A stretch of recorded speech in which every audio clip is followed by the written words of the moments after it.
Hello friends, आपल्या सर्वांची आवडती मालिका तू ही रे माझा मितवा या मालिकेच्या आजच्या रविवार 1 मार्चच्या एपिसोडमध्ये आजपर्यंतचा सगळ्यात मोठा ट्विस्ट आला आहे. फ्रेंड्स, आजच्या एपिसोडमध्ये वल्लरीने अर्णवच्याच कंपनीमध्ये 50 लाख रुपयांचा झोल केला आणि हे 50 लाख रुपये अर्णवच्या काकाला उदयकांत राजशिर्केला नेऊन दिले. परंतु हे पैसे देताना तिने एक अट ठेवली की मी तुला हे 50 लाख रुपये देतीये, पण तू माझं एक काम करायचं. ईश्वरी माझ्या आयुष्यातला सगळ्यात मोठा काटा आहे आणि तो मला माझ्या आयुष्यातून दूर करायचा आहे. उदयकांतने चक्क ईश्वरीची सुपारी दिली. आपल्या गुंडांना तिला मारून टाकायला सांगितलं आणि मग अनेक गुंडांनी ईश्वरीला चारही बाजूने घेरलं आणि ईश्वरीच्या डोक्यामध्ये जोरात वार केला. ईश्वरीच्या डोक्यातून रक्त वाहतंय. ईश्वरी रस्त्यावर बेशुद्ध पडलीये, रक्तबंबाळ झालीये आणि अर्णवने हे सगळं पाहिलंय. मग अर्णव ईश्वरीचा जीव वाचवू शकणार का?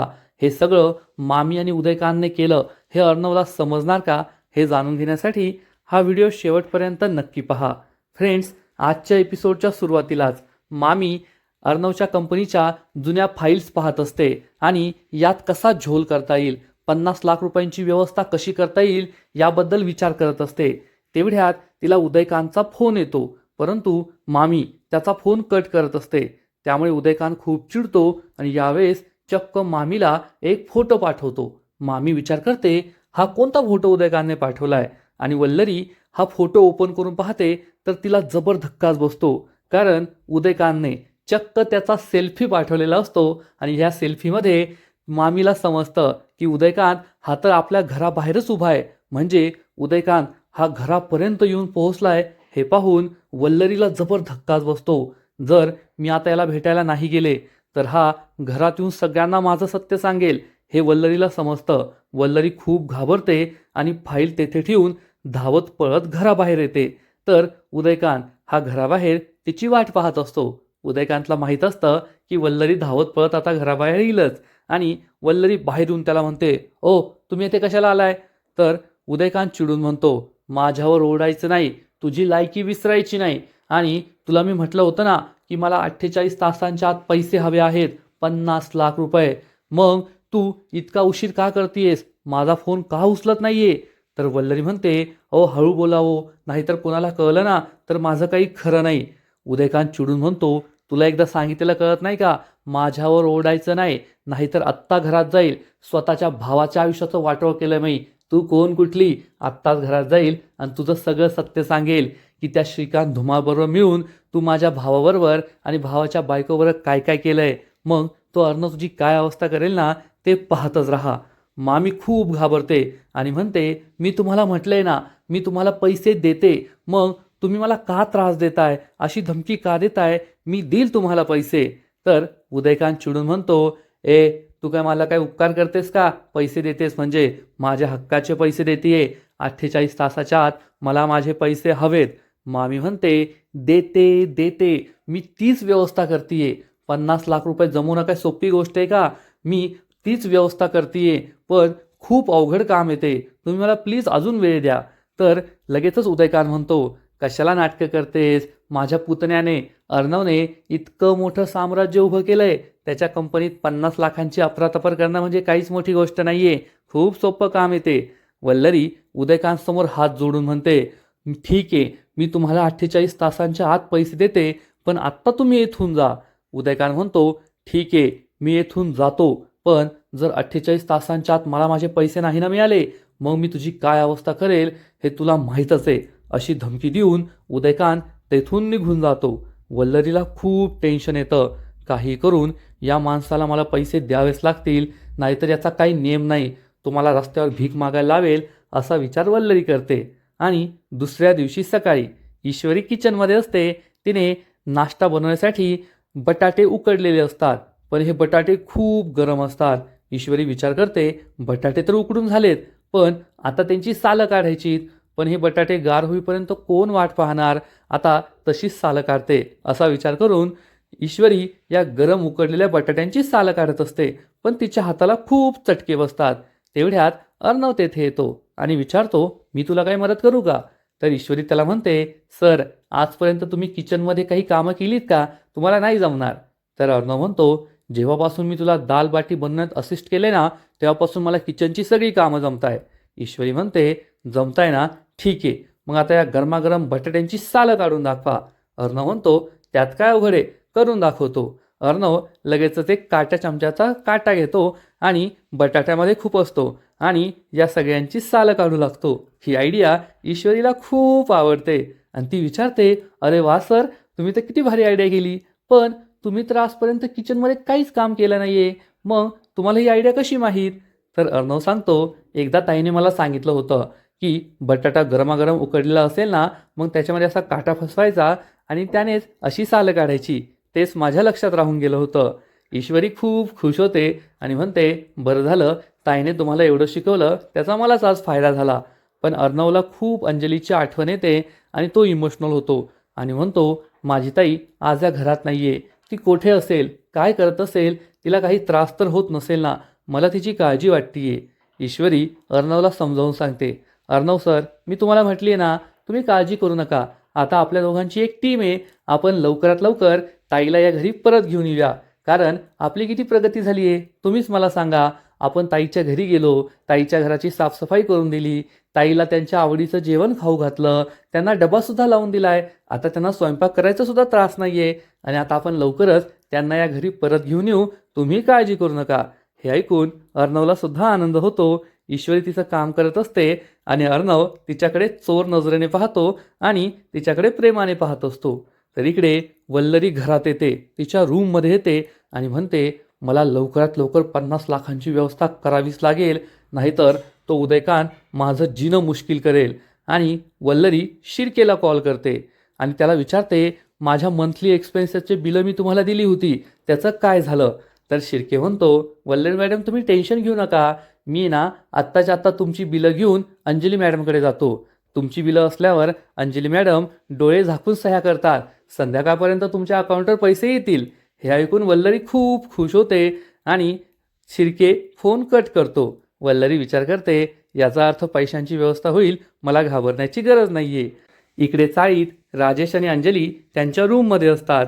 अंजली राजेशला म्हणते, अहो आता नाक्यावर तो भाजीवाला आहे ना, त्याच्याकडून भाजीपाला घेऊन या, घरात काहीच भाजी राहिली नाहीये. राजेशला खूप राग येतो आणि तो मनात विचार करतो, बावळट कुठली, तेथे अर्णवच्या बंगल्यावर सगळं फुकटचं खायला मिळायचं, भाजी बिजीचं टेन्शनच नव्हतं, आता येथे रोजच्या खाण्यासाठी व्यवस्था करावी लागते, या बावळटमुळे हे सगळं झालंय, मी नाही जाणार भाजी आणायला. असा विचार करून राजेश उभा राहतो आणि लगेचच आई ग अशी नाटकं करतो. अंजली विचारते, काय झालं? तर राजेश सांगतो, माझं ना खूप पोट दुखतंय, उभं राहिलं तरी पोट दुखतंय, काय करावं ते कळतच नाहीये. अंजली म्हणते, अरे देवा, अचानक कसं पोट दुखायला लागलं? आपल्या घरात तर औषधसुद्धा नाहीये, तुम्ही थांबा, मी शेजारच्या काकूंकडून पोटदुखीचं औषध आहे का ते विचारून येते. आणि तेवढ्यात शिर्के तेथे पोहोचतो. अंजली विचारते, शिर्के तुम्ही यावेळेस कसे आलात? तर शिर्के सांगतो, नेहमीचीच कामं मॅडम, मंथली एक्सपेन्सेस बिलांवर तुमची सही हवी आहे. तर अंजली म्हणते, मी ना आता थोडी बिझी आहे, तुम्ही फाईल ठेवून जा, मी सह्या करून ठेवते, तुम्ही संध्याकाळी घेऊन जा. शिर्के म्हणतो, नो प्रॉब्लेम मॅडम. आणि शिर्के ही फाईल अंजलीच्या हातात देतो आणि तेथून निघून जातो. अंजली ही फाईल पाहत असते. तर राजेश लगेच, आई ग, पोट खूप दुखतंय, अशी नाटकं सुरू करतो आणि अंजली ही फाईल टेबलवर ठेवून देते, मी औषध घेऊन येते असं म्हणून ती रूमच्या बाहेर जाते. आणि मग राजेश विचार करतो, ही कोणती बिलं आहेत, कोणती फाईल आहे? आणि तो ही फाईल उघडतो तर त्याला जबर धक्काच बसतो, कारण ही मामींच्या मंथली एक्सपेन्सेसची फाईल असते आणि मामीने चक्क 35 लाख रुपयांची मंथली एक्सपेन्सेसची बिलं पाठवलेली असतात, त्यात 7 लाखांचे अदर एक्सपेन्स असतात. म्हणजे ही मामी वल्लरी एका महिन्यात 35 लाख रुपये खर्च करते. अर्णवच्या जीवावरती किती मजा मारतीये हे याच्यावरून आपलं समजतं. हे पाहून राजेशला सुद्धा जबर धक्काच बसतो आणि तो म्हणतो, अरे वा मामी, येथे मी चाळीत राहतोय, उपाशी जगतोय आणि तुम्ही तेथे अर्णवच्या जीवावर महिन्याला 35 लाखांची मजा मारताय. तुम्हाला नक्कीच काहीतरी मोठी अडचण आलेली दिसतीये, पण तुम्ही कमा 35 लाख, मला सुद्धा त्याचा काही फायदा झाला पाहिजे ना, मला माझं कमिशन तर मिळायलाच पाहिजे. असा विचार करून राजेश लगेचच मामीला कॉल करतो. मामीला आश्चर्य वाटतं की आज जावई बापूंनी कसा कॉल केला. मामी फोन उचलते आणि विचारते, बोला जावई बापू, आज तुम्हाला माझी आठवण कशी झाली? तर राजेश म्हणतो, मामी माझं सोडावं, तुम्ही मोठ्या अडचणीत दिसताय, तुम्हाला काय अडचण आली आहे ते तुम्ही मला सांगा. तर मामी म्हणते, नाही हो जावई बापू, मला कोणतीच अडचण नाही आहे. तर राजेश म्हणतो, कशाला खोटं बोलताय मामी, शिर्के आले होते, तुमची मंथली एक्सपेन्सेसची फाईल पाहिली मी, 35 लाखांची मंथली बिलं आणि त्यात अदर एक्सपेन्सेस 7 लाख. काय झालंय, एवढे पैसे कशाला लागताय तुम्हाला? मामी चांगलीच घाबरते आणि म्हणते, जावई बापू ते ना, तिला काय बोलावं ते सुचतच नाही. तर राजेश म्हणतो, जाऊ द्या हो मामी, तुम्हाला काय मजा मारायची ती मारा, पण आता तुम्ही 35 लाख कमवताय, मग माझा पण थोडा फायदा झाला पाहिजे ना, मला पण थोडं कमिशन मिळायला पाहिजे. तर मामी विचारते, ठीक आहे, तुम्हाला मी 25,000 रुपये देते. राजेश म्हणतो, काय मामी, तुम्ही 35 लाख कमवणार आणि मला फक्त 25,000? तर मामी म्हणते, 50,000, पण यापेक्षा जास्त मागू नका, मी आणखीन पैसे देऊ शकत नाही. तर राजेश म्हणतो, ठीक आहे मामी, आता तुम्ही 50,000 मला लगेच पाठवून द्या, पुढचं आपण नंतर बघूया. मामी हो म्हणते, राजेश फोन कट करतो. मामी चांगलीच घाबरते की आता राजेशला या पैशांबद्दल समजलंय, तो आपल्याला नक्कीच ब्लॅकमेल करणार, म्हणून तिला खूप टेन्शन आलेलं असतं. तर 50,000ची व्यवस्था झाली म्हणून राजेश मात्र चांगलाच खुश असतो. इकडे शिर्के अर्णव आणि ईश्वरीच्या घरी पोहोचतो आणि या दोघांना एक नवीन मोबाईल आणि एक नवीन सिम कार्ड देतो आणि तेथून निघून जातो. आणि मग अर्णव आणि ईश्वरी या नवीन मोबाईलवरून आणि नवीन सिम कार्डवरून श्रीकांत धुमाला कॉल लावतात. अर्णव ईश्वरीला म्हणतो, आता पाहूया हा फोन कसा नाही उचलत. श्रीकांत धुमाला अननोन नंबरवरून कॉल येतो आणि हा कोणाचा नंबर असेल असा विचार करून तो फोन उचलतो आणि म्हणतो, श्रीकांत धुमाळ बोलतोय, तुम्ही कोण बोलताय? तर अर्णव म्हणतो, आता आहे ना, काही झालं तरी फोन कट करायचा नाही, तुला जेवढे पैसे हवे असतील तेवढे पैसे मी देतो, पण फोन कट करायचा नाही. हे ऐकून श्रीकांत धुमाळला मोठा धक्काच बसतो आणि मग अर्णव ईश्वरीकडे फोन देतो आणि ईश्वरी म्हणते, श्रीकांत धुमाळ बोलताय ना तुम्ही? मी ईश्वरी बोलतीये, मला तुमच्याकडून एका 20 वर्षांच्या प्रकरणाबद्दल माहिती हवी आहे. श्रीकांत धुमाळला आश्चर्य वाटतं. ईश्वरी त्याला सांगते, तुम्हाला 20 वर्षांपूर्वी इंदोरमध्ये घडलेलं रमाकांत राजशिर्के यांचं प्रकरण तर माहीतच असेल ना? आणि या प्रकरणामध्ये रमाकांत राजशिर्के आणि एका बाईची खूप बदनामी झाली होती आणि या दोघांची त्यात काहीच चूक नव्हती. रमाकांत राजशिर्के कधीच कोणती नशा करत नव्हते, परंतु त्या दिवशी ते नशेत होते आणि जेव्हा ही बाई त्यांना भेटायला त्यांच्या हॉटेल रूममध्ये गेली तेव्हा रमाकांत राजशिर्के यांनी नशेमुळे या बाईच्या खांद्यावर डोकं ठेवलं होतं आणि त्याच वेळेस दबा धरून बसलेले पत्रकार आतमध्ये आले, त्यांचे फोटोग्राफ्स काढण्यात आले आणि मग या दोघांची बदनामी करण्यात आली. त्यामुळे त्या दोघांची सुद्धा आयुष्य, त्यांची कुटुंब उद्ध्वस्त झाली. तुम्हाला हे सगळं आठवतंय ना? श्रीकांत धुमाळ चांगलाच घाबरतो आणि त्याला दरदरून घाम फुटतो. तो म्हणतो, ही तर खूप जुनी गोष्ट आहे, मला त्याबद्दल काहीच आठवत नाहीये. ईश्वरी म्हणते, मला माहीतच होतं तुम्हाला काही आठवणार नाही, परंतु तुम्हाला सगळं आठवावंच लागेल. हे सगळं कुणी तुम्हाला करायला सांगितलं होतं? या प्रकरणामागे कोणाचा हात होता, कोणाचं षडयंत्र होतं, हे सगळं आम्हाला कळायलाच पाहिजे. अर्णव म्हणतो, तू फक्त किंमत बोल, 25 लाख, 50 लाख, तेवढे पैसे तुझ्या घरी कॅशमध्ये पोहोचतील, पण आम्हाला हे सगळं सत्य जाणून घ्यायचंय. श्रीकांत धुमाळ चांगलाच घाबरतो आणि म्हणतो, ठीक आहे, मला थोडा विचार करायला वेळ द्या, मी तुम्हाला भेटायचा पत्ता आणि ठिकाण सांगतो, वेळ सांगतो, असं म्हणून तो फोन कट करतो. श्रीकांत धुमाळला चांगलंच टेन्शन येतं. पैसे तर मिळणार आहे, परंतु सगळं सत्यसुद्धा सांगायचं आहे. ज्या व्यक्तीने मला हे सगळं करायला सांगितलंय त्याच्या विरोधात मी जाऊ शकतो का, हाच विचार श्रीकांत धुमाळ करतो. तर इकडे अर्णव आणि ईश्वरीला मात्र आशा वाटते की पैशांची लालच दिल्यामुळे हा श्रीकांत धुमाळ नक्कीच आपल्याला सत्य सांगेल असं त्यांना वाटत असतं. आणि इकडे अंजली ही तिच्या रूममध्ये असते आणि शिर्केने जी फाईल दिली आहे मामीच्या मंथली एक्सपेन्सेसची, त्यावर सही करण्याचा विचार करते आणि ती ही सगळी बिलं पाहणार हे राजेशला समजतं. मग काय मामीचं काम होणार नाही, त्यामुळे राजेश तिला आपल्या बोलण्यात फसवण्याचं ठरवतो. राजेश अंजलीजवळ येऊन बसतो आणि अंजलीला म्हणतो, अरे वा अंजली, आज तू किती सुंदर दिसतेस. अंजलीला आश्चर्य वाटतं.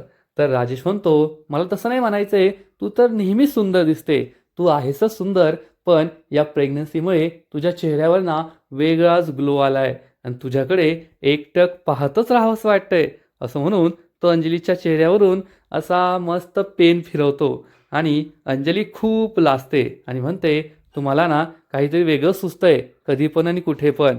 तर राजेश म्हणतो, आता एवढी सुंदर बायको असल्यावर वेळ काय पण पाहणार आहे का? नेहमीच हे सुचणार. आणि राजेश अंजलीला म्हणतो, तू आहे ना एक काम कर, तू माझ्याकडे पाहतच राहा, कारण तुझे डोळे खूप सुंदर आहे. हे जग बोरिंग आहे, पण सगळ्यात जास्त सुंदर तुझे डोळे, आणि त्यात कायम पाहतच राहावं असं वाटतं, तुझ्या डोळ्यांमध्ये बुडून जावं असं वाटतं. अंजली खूप खुश होते. राजेश तिला म्हणतो, तू एक काम कर, तू ना या बिलांवर सह्या कर, पण माझ्याकडे पाहत राहा. तर अंजली विचारते, अहो असं कसं शक्य आहे, तुमच्याकडे पाहत राहा खाली बिलांवर सह्या कर. तर राजेश म्हणतो, अगं अंजली, काय ती नेहमीची मंथली एक्सपेन्सेसची बोरिंग बिलं आहेत, त्यांच्याकडे पाहून काय मिळणार आहे? तू माझ्याकडे पाहा ना, तुझ्या डोळ्यात पाहायला मला खूप आवडतं. अंजली चांगलीच लाजते आणि राजेश तिला काही खाली पाहू देत नाही. हा त्याचा प्लॅन असतो. म्हणजे अंजलीला समजणार नाही की मामीने चक्क 35 लाखांची मंथली एक्सपेन्सेसची बिलं पाठवली आहेत. आणि मग राजेश तिला स्वतःकडे पाहायला सांगतो आणि अंजली खाली या सगळ्या बिल्सवर सह्या करत असते. राजेशचा हा प्लॅन असतो. अंजली सगळ्या बिल्सवर सह्या करते. अंजली विचारते, झालं का मग तुमच्या मनासारखं? राजेश म्हणतो, हो, आता तू माझ्याकडे पाहिलंय ना, आता माझा दिवस खूप छान जाईल. आणि मग राजेश हा लगेचच बाहेर फोनवर बोलायला येतो. अंजली खरंच बावळटे, तिला आनंद होतो की राजेश आपल्यावर खरोखर फिदा आहे असं तिला वाटतं. आणि मग लगेचच राजेश हा मामीला फोन करून सांगतो, मामी, तुमचं काम झालंय, मंथली एक्सपेन्सेसच्या बिलावर अंजलीच्या सह्या झाल्यात, आता माझं कमिशन लवकरात लवकर पाठवून द्या. मामी हो म्हणते, त्यामुळे राजेश चांगलाच खुश होतो. तर इकडे ईश्वरी खूप टेन्शनमध्ये असते आणि म्हणते, सर, अजून त्या धुमाळचा कॉल आलेला नाहीये, तो आपल्याला फोन करेल ना, आपल्याला सगळं सांगेल ना. तर अर्णव ईश्वरीला समजावून सांगतो, ईश्वरी, आपण त्याला पैशांची लालच दिली आहे, तो नक्कीच फोन करेल, तू काळजी करू नको. तर ईश्वरी म्हणते, सर, मला कळतच नाहीये, हे प्रकरण ना माझ्यासाठी खूप महत्त्वाचं आहे. माझी आई निर्दोष आहे, माझ्या आईची या सगळ्या प्रकरणात काही चूक नव्हती, हे मला सिद्ध करायचं आहे. आणि त्यासाठी श्रीकांत धुमाळ हा शेवटचा व्यक्ती आहे, तोच हे सगळं सत्य आपल्याला सांगू शकतो. तर अर्णव म्हणतो, हो, खरं आहे तुझं, मला सुद्धा ते जाणून घ्यायचं आहे, तुझी आई खरी आहे की नाही, तुम्ही जे सांगताय ते खरं आहे की नाही. ईश्वरीला काळजी वाटते की श्रीकांत धुमाळ कॉल करेल की नाही, आणि ती पुन्हा पुन्हा आपल्या मोबाईलकडेच पाहत असते. आणि इकडे मामी 50 लाख रुपयांची सुटकेस घेऊन उदयकांत राजशिर्केजवळ पोहोचते आणि त्याच्यासमोर ही सुटकेस ठेवते. एवढे पैसे पाहून उदयकांत चांगलाच खुश होतो आणि तो ही सुटकेस उघडून 50 लाख रुपयांचं दर्शन घेणार इतक्यात मामी त्याला थांबवते आणि म्हणते, तुला हे 50 लाख रुपये हवे असतील ना, तर माझी एक अट आहे. उदयकांतला खूप राग येतो आणि तो चिडून म्हणतो, तुझी लायकी नाही आहे माझ्यासमोर अट ठेवायची, मी तुला ब्लॅकमेल करतोय, तू मला ब्लॅकमेल नाही करू शकत. मामी चिडून म्हणते, ठीक आहे, मग माझी अट मान्य नसेल ना, तर हे पैसे विसर. हे ऐकून उदयकांतला जबर धक्काच बसतो, पण मामीने मात्र वेगळाच विचार केलेला असतो. इकडे अर्णव हा ईश्वरीला म्हणतो, मला सुद्धा हे जाणून घ्यायचं आहे की त्या प्रकरणात कोणाचा हात होता, कारण या सगळ्यामुळे माझं संपूर्ण कुटुंब उद्ध्वस्त झालं. माझ्या आईने आत्महत्या केली आहे आणि माझ्या आईच्या आत्महत्याला तुझीच आई जबाबदार. तर ईश्वरी अर्णवकडे दुःखी होऊन पाहते. अर्णव त्याचं बोलणं थांबवतो आणि म्हणतो, ठीक आहे, मी तसं नाही बोलणार. जोपर्यंत मला सगळं सत्य कळत नाही, सगळे पुरावे समोर येत नाही, तोपर्यंत माझा तुझ्यावर आणि तुझ्या आईवर पूर्ण विश्वास आहे. ईश्वरी म्हणते, हो सर, मला सुद्धा तुमचं दुःख कळतंय. या सगळ्या प्रकरणामुळे तीन तीन कुटुंब उद्ध्वस्त झाली. माझ्या आईला खूप त्रास झाला, तिची बदनामी झाली. तुमच्या आईने तर आत्महत्या केली आणि तुमच्या बाबांची सुद्धा या सगळ्या प्रकरणात काही चूक नव्हती. ते खूप चांगले होते, पण त्यांची सुद्धा बदनामी झाली आणि तुम्ही आयुष्यभर त्यांचा तिरस्कार करत राहिला. आता या श्रीकांत धुमाने आपल्याला सगळं सत्य सांगितलं ना, तर सगळे गैरसमज दूर होतील आणि जे खरे गुन्हेगार आहेत ते आपल्या समोर येतील. ईश्वरीला खूप काळजी वाटत असते की हा श्रीकांत धुमाळ कॉल करतो की नाही, त्याचा कॉल येतो की नाही. अर्णव ईश्वरीला समजावून सांगतो, मी तुला सांगतोय ना, आपण त्याला पैशांची लालच दिली आहे. 50 लाख रुपये काय छोटी रक्कम नसते.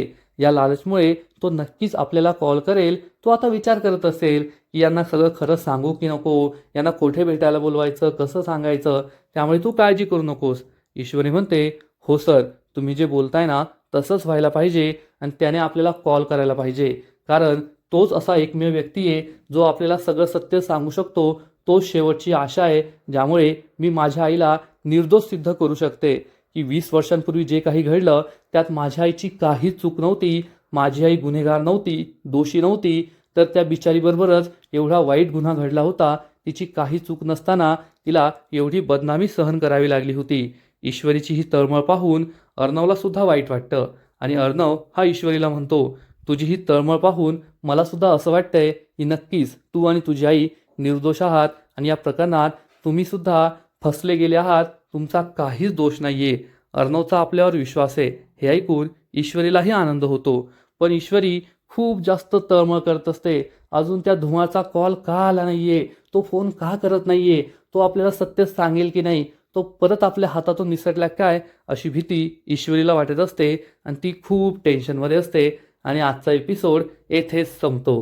फ्रेंड्स, तू ही रे माझा मितवा या मालिकेचा आजचा एपिसोड खूप भारी होता आणि मामीने शेवटी 50 लाखांची व्यवस्था केली आहे आणि या उदयकांत शिर्केचं तोंड बंद करण्यासाठी त्याला एवढे 50 लाख रुपये दिले आहेत. परंतु हे 50 लाख रुपये देत असताना मामी असं काहीतरी करणार आहे ज्यामुळे या मालिकेत आजपर्यंतचा सगळ्यात मोठा ट्विस्ट येईल. मग नेमकं घडणार तरी काय?